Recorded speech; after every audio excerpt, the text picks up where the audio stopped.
It was a Tuesday night, sheets of rain hammering against my windshield, making the city lights blur into a watercolor painting.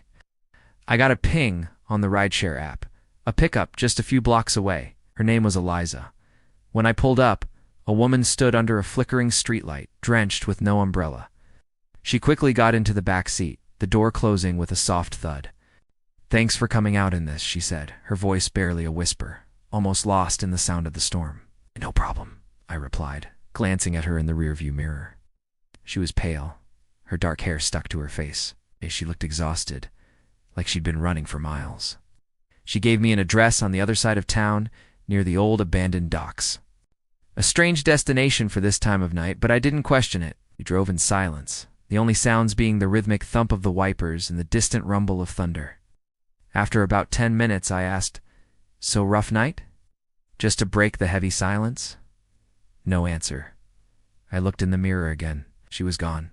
My heart leaped into my throat. I slammed on the brakes, the car skidding slightly on the wet asphalt. I turned around, my eyes scanning the empty back seat. It was impossible. The doors were locked. She couldn't have just vanished. My hands were shaking as I turned on the interior light. That's when I saw it.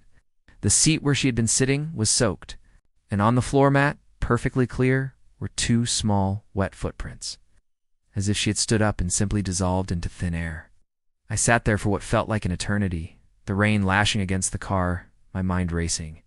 Who was she? Where did she go? I checked the app. The ride was still active. The destination was still programmed. But the passenger was gone. All that was left was the rain, the chilling mystery, and a set of footprints that led to nowhere. I still drive that route sometimes, hoping for another ping from Eliza, hoping to find an answer. But all I ever find is the rain. Thanks for listening to my story. If you have any strange rideshare tales, drop them in the comments below. Don't forget to like and subscribe for more mysteries. Stay safe out there.